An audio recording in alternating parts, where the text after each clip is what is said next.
장제원 씨 이야기를 좀 해볼게요. 이 사람을 뭐라고 표현해야 될까요? 그냥 진짜 최민희 의원이 요즘 부르짖고 있는 껍비딴니? 그 껍비딴이 어디서 온지 아세요? 캡틴. 모르겠어요. 네, 캡틴의 불어식 발음이 껍비딴이에요. 아, 그런 거예요? 그것을 불어식 발음을 일본식화시킨 발음. 근데 그게 뭐냐면 장제원은 탄핵할 때 청문회 때의 장제원, 그리고 파파이스에 나온 장제원, 그리고 바른정당에서 자유한국당으로 갔을 때의 장제원, 완전 다중이죠. 그리고 지금 국정감사에 나온 장제원이 굉장히 괴물스럽게 진화하고 있어요. 사실은 장제원은 원래 괴물이었어요. 예전에 그종활동한 거 화면 한번 보세요.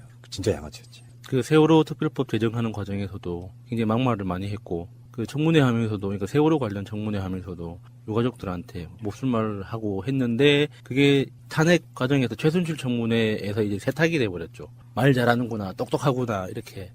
어떻게 저 자유한국당 새누리당 의원이 저런 식으로 이야기를 하냐, 뭐 이런 거. 예. 아, 바른정당이었지, 그때는. 그 우리가 봤던 보수 정치인이라는 사람들은 다 늙고, 이렇게 말을 어물어물하고, 이렇게 준비된 연설물 외에는 잘 읽지 못하는 이런 모습만 보다가, 장제원처럼 이제 젊고 팔팔한 사람이 논리정연하게 막 공격하고 하는 걸 보니까 사람들이 신선하다고 느꼈는데, 이게 그는 시청률이 높은 청문회여서 그랬던 거죠. 근데 그 능력이 지금 이 국정감사 과정에서 이제 공격용으로 쓰이다 보니까 그 민낯이 드러나는 거죠. 장제원에 대한 트위터 보기로 이제 우리 하고 싶은 말 대체해 봅시다. 트위터리언들의 목소리로 한번 조져보겠습니다. 책해봐라 어용시민 1호님이 막장 철새가 쓰레기 짓을 하다니 정신 나갔어 정신이라고 이렇게 국정감사장에서 그런 이야기를 했잖아요. 박원순 시장한테. 사회적 경제 관련 교육 자료를 이념 편향적 정책이라고 네. 비난하면서 그런 이야기를 했는데 무식한 게 동시에 드러난 거죠. 그 사회적 경제라는 게 단순히 박원순 시장이 좋아서 자기 입맛대로 하는 게 아니거든요. 세계적인 트렌드예요. 그러니까 뭐 우리가 북유럽식 삼인주의 뭐 이런 식으로 그거를 갖고 오지 않아도 기본적으로 사실은 그냥 내버려 두면은 자본주의는 깡패가 돼버려요. 네. 자유한국당이 바라는 그런 거 있죠. 철저한 강자와 빌빌빌 거리는 약자들 1%대 99%의 대결이 될 수밖에 없어요. 완전 양극화시키는 거예요. 그러니까 장제훈식의 논리라고 하면 유럽 국가들은 다 공산주의 사회주의 국가인 빨갱이라는 거예요. 거예요. 무식한 새끼예요. 그 자본주의의 고향이라고 하는 영국 1800년대 산업화가 한참 진행될 때 비즈니스계에 떠돌던 격언이 있어요. 시장은 싸움 잘하는 덩치 큰 놈과 싸움 잘하는 덩치 작은 놈이 싸우는 곳이라고. 그러니까 자본주의가 그런 식으로 작동을 하는 거예요. 그러니까 이게 국가나 공적인 힘이 개입하지 않으면 항상 승자는 정해져 있거든요. 그래서 그 부작용이 너무나 막대했기 때문에 2차 세계대전이 끝난 직후부터 사회적 경제에 대한 논의가 시작됐어요. 우리나라에는 지금 들어와서 그 노무현 대통령이 살아계실 때 정책을 처음에 개발하기 시작했지만 실제 세계적인 역사는 굉장히 길어요. 근데 이 자본주의가 너무 고도화되면 고도화될수록 생기는 부작용을 어떻게 다른 방법으로 해결해보자 하는 아이디어 차원에서 고려돼서 지금까지 발전해온 건데 이거를 뭐 이념 편향적인 정책이라는 식으로 이제 몰아붙이는 건 무식해도 좀 도가 지나칠 것 같죠. 뭔가 평범한 사람들이 깨어나는 게 싫은 게 아닌가라는 생각도 네. 들기도 하고 이 사람이 사회적 경제는 사회주의 경제가 아니다라는 지적을 받았어요. 이제 뭐 오마이뉴스라던가 예. 이런 데서 기사가 예. 실리니까 또 이제 여기에 대해서 재반박을 했죠. 제가 사회주의 경제와 사회적 경제도 구별 못하는 사람이 됐습니다. 사회적 경제를 가르치려다 시장 경제에 대한 아주 나쁜 인식을 심게 되는, 다시 말하면 보완적인 것을 가르치려다 주된 것에 대한 나쁜 인식을 심게 되는 엄청난 오류를 범하고 있는 교과서라고 다시 한번 지적했네요. 이런 게 가장 소모적인 논쟁이에요. 가치관으로 포장해가지고. 아까 야수님도 말씀을 하셨지만 세계적 흐름이라는 건 다수 대중이 수도 없이 많은 나라에서 해보니 이게 아니더라 싶어가지고 수정이 가는 과정이거든요. 예. 복지라는 것을 걔네들 시각으로 보면 다른 말로 그게 사회주의예요. 네가 능력만큼 벌었어. 왜 국가가 너한테 뭘 해줘야 되냐? 이 시각이라고. 지금 자본주의의 폭력성 그런 거라고요. 예. 그게 자유한국당 출신 사람들의 대표적인 시각인 건 맞아요. 왜? 자기들이 잘 먹고 잘 사니까. 내가 왜 니들 책임져야 되니? 이런 건데 사실 알고 보면 그 이면엔 돈 많은 대기업들한테는 특혜주고 그리고 말도 안 되는 걸로 부동산 투기 같은 걸로 돈 벌고 일자리는 계속 질을 나쁘게 만들어가지고 비정규직만 양산하고 그리고 대기업들은 그 비정규직 양산한 그 뒷면에서 돈을 엄청 빼먹어가지고 비자금 조성하고 그게 계속 악순환되고 있는 사회 구조란 말이에요. 그래서 복지라는 걸 하자. 왜냐? 사실 산업적으로 봐도 그런 거예요. 일자리는 줄 수밖에 없어. 기술이 발전하니까. 근데 기업들은 최소한 두 가지를 통해 가지고 국민들한테 줄 수 있는 거예요. 기업은 하나는 일자리로 그 사람들이 월급을 줄 수가 있고 예. 또 하나는 반대로 내 상품으로 국민들과의 관계가 만들어진다고. 근데 고용을 하지 못해요. 일자리가 없으면. 거기까지는 좋아. 근데 많은 소비자들이 그 사람들의 물건을 사줌으로써 그 기업이 유지가 돼. 천문학적인 돈을 버는데 그들이 사회에 기여하는 건 없어. 그래서 기업들한테 후원하고 공익단체 같은 걸 만들려고 하는 게 사회적 추세이기도 한 거예요. 그런 관점이 크림이라는 게 있다고. 그래서 기업들이 그렇게 막 막대한 돈을 벌어가고 산의 유모금을 쌓아놓고 있을 때 우리 국민들이 할 수 있는 이야기는 세금을 올려라. 비정규직으로 돈 빼먹고 월급 더 주니까 빼먹고 이렇게 저렇게 해서 폭리취하고 요즘에 제가 열받아하는 것 중에 하나 그거 있잖아요. 아이스크림과 과자의 사이즈가 왜 이렇게 줄었습니까? 아, 저 그거 정말 분노합니다. 가격은 안 올렸어. 사실상 네. 가격이 올라간 효과. 예. 그거 똑같아요. 그런 식으로 돈을 계속 벌고 있어요. 그러면 그 기업들한테 세금 더 받아라. 라고 이야기하는데 그거 막고 있잖아요, 지금. 문재인 정부가 이제 세제 뭐 어쩌고저쩌고 막 개편을 통해 가지고 어떻게 하겠다 그러면 무조건 막고 있잖아요. 그러면서 바뀔 수 있는 게 단 하나도 없는 건데 지금 박원순 시장이나 이런 거는 사실은요, 그러면은 이런 어떤 교육을 안 시키면 새누리당 결에 맞는 정말 이상한 애들만 커요.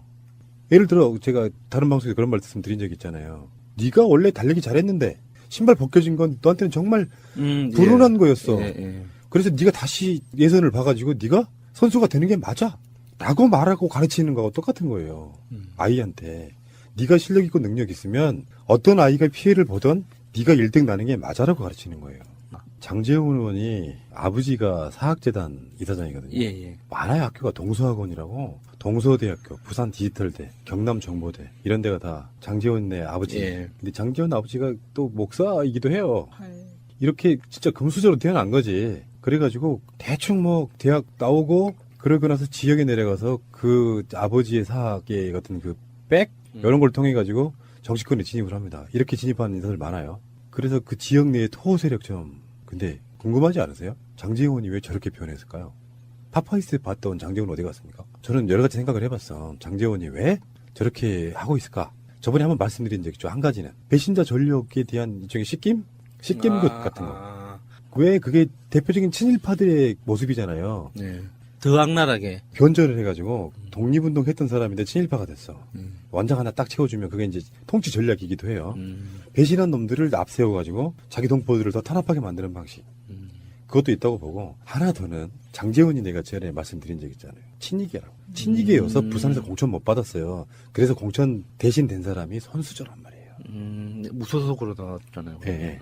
장제원은 원풀이가 친이계인데 이명박 쪽에 뭔가 미션을 받지 않았을까? 또는 정반대로 장제원도 걸려있는 뭔가 비리가 있지 않을까? 약점 잡혔구나. 그런 경우 있을 수 있잖아요. 왜냐하면 이 적폐청산과 박근혜 탄핵 이런 어떤 국면에서 총대 매는 새끼는 진짜로 그 국민의 공적이 되면서 자기 이미지만 깎아먹는데 예를 들어서 이런 건 가능해. 정치적으로 어떤 과오가 있는 사람도 자기 잘못을 처절하게 반성하고 국민들 앞에 또는 뭐 시청자, 청취자들 앞에서 인간미 있게 자기가 고해성사를 했다면 사람들이 대부분 심정적으로 풀어지면서 사실상 용서를 해주거든요. 그렇게 이미지 좋은 정치인으로 갈 수도 있었어요. 예. 그 전에 폐약질들은 빼고라도. 근데 다시 돌아와 보니까 그때 그 새끼가 이 새끼가 맞아 이런 생각이 들잖아요. 근데 이런 건 있어. 정재원이 지금 국감 스타처럼 돼버렸어. 저쪽에서는. 계속 막말해갖고 이게 이슈가 되니까 장재원이 실검 1위에 막 올라가고 그러면서 저쪽 자유한국당에 사실상 나경원을 제치고 지금 막말로 스타가 됐는데 우리 쪽에서 공적이지만 예. 저쪽에서는 어떤 사람이겠어요? 할 말을 하는 문재인 정권의 그 억압 속에서도 대항할 수 있는. 할 말을 하는 네. 스타가 탄생한 거라고 보거든요. 그렇게 스피커를 키우는 거예요. 언론들이 주목한 사람이 돼버려서 봐봐. 네. 내가 국회 출입기자라고 봅시다. 얼굴도 잘 모르는 뭐 주목도 받지 못하는 여당 국회의원 지나가는 것보다야 장제원 지나가면 저 새끼가 무슨 말을 하고 카메라 들이대는 건 당연한 거예요. 스포트라이트 받는 사람이 된단 말이에요. 근데 지금 장제원이 대변인으로 있는 김정은 정치보복 정권 대책특별위원회. 거기에 대변인 하고 있잖아. 예. 그러면 장제원 입장에서는 사실 정치적으로는 장기적으로는 손해고 단기적으로는 손해가 될 게 없어요. 일단 그런 얘기 있잖아요. 정치인은 자신의 부고를 제외하고는 사람들한테 알려지는 게 좋다. 예. 그러니까 그게 자기 지지층들이 보면 사이다인 거예요. 우리가 봤을 때는 확실히 저 이상한 놈, 나쁜 놈 이렇게 이야기를 하는 거지만. 하기야 박원순 2년 나와라 했던 그분들이 보면 시원한 모습일 수도 있죠. 예. 근데 약점 잡히거나 뭐 등등 여러 가지 이유로 저러고 있다고 보는데 한 가지 가능성은 더 있다고 봅니다. 사이코. 아, 웃을 얘기가 아니라 사람들한테 어느 날 주목 받아보니까 좋아. 재밌어. 중독. 그 중독 대표적인 게 예, 나경원이잖아요. 예. 나경원은 사람들로부터 잠깐만 관심이 멀어진다 싶으면 그 2세가 이현주잖아요. 관심 받으려고 온갖 짓거리 하는 거. 걔네들이 그런 애들이라고. 예. 장재원이 거기에 등극한 게 아닌가 싶은 거예요. 연예인병. 관심병. 그 뜬소문이긴 하지만 그 MB가 2만 5천 명의 명단을 가지고 있다고 하잖아요. 뭐 등쳐먹은 명단? 그 개인 사찰 해가지고 약점을 지고 있다고 하는 그 2만 5천 명의 명단이 있을 텐데 거기에 친이계 인사들이 왜 없겠어요? 당연히 있지. 예. 친박도 있고 예. 민주당도 있고 정의당도 있고 팟캐스트도 있고 낙검수 그때 그 시절에 말하는. 예, 예. 어쨌든 장재원에 대해서는 뭐 이런 정치인이 나오면 안 된다고 봐요. 이거 국민을 정말 아프게 하는 거거든요. 예. 믿어줬더니 또 배신해, 씨. 나 진짜 그거 싫거든요. 열심히 믿어줘서, 그래, 네가 과오는 좀 있지만, 열심히 살아보자라고 이야기했는데, 바로 배신하는 새끼들 세상에 제일 싫어요, 이렇게. 진짜. 뚱뚱한 새끼, 장재원 씨. 그러니까 지금 장재원 같은 경우에 재산 신고된 게 뭐 한 15억 이렇게 있다 그러는데, 예. 굉장히 축소하신 것 같아요. 그러니까 뭐 소박하죠, 그 정도는. 자기들이 갖고 있는 뭐, 장재원에 대해서는 지금 이제 논란이 되면서 그런 얘기 많이 하죠. 아들, 래퍼. 그 친구의 그 문제 같은 예. 거면서 아들남이 하나 못 다스리는 게 뭔 국회의원이라고 하는데 저는 그 지점은 그렇게 공격거리가 된다고 보진 않아요. 예를 들어서 우리 정청래 의원도 마찬가지고 자기 자식들은 어쩔 수 없는 거야. 미안하고 죄송한 일이긴 하지만 그걸로 공격하고 싶지는 않은데 이건 인간 쓰레기예요. 예를 들어 자기 자식이 그런 짓거리 했을 때 그 죄송하다고 했던 그건 지도 사회에다가 빚을 하나 진 거거든. 예.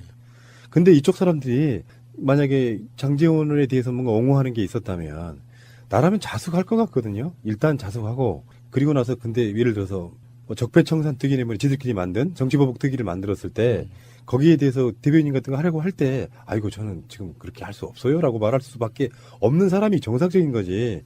완장 딱 채워주니까 나와가지고 안면 몰수하고 전혀 다른 사람처럼 얼굴에 철판 깔고 노무현 대통령을 공격해요.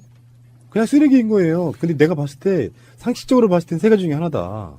아까 말한 것처럼 약점을 잡혔거나 예. 진짜로 관심종자이거나 또는 배신의 전력에 대한 자기 스스로의 어떤 그 씻김? 예. 씻김 굿 이런 거다. 셋 중에 하나라고밖에 저는 이해가 더 되겠습니까? 근데 이 세 가지가 다 하나도 이해 안 돼. 인간적으로는. 배신하는 사람은요. 나중에 못 믿게 돼요. 배신 한 번은 할 수 있어요. 인간 살면서 예. 인간적으로. 예.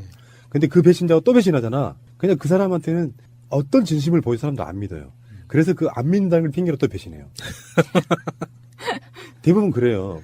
에이, 나 진심이었는데 안 믿어주니까 더 나갈래. 그건 진심이 아닌 거지. 그래도 아버지가 사학재벌 이사장이면 배신해도 됩니다.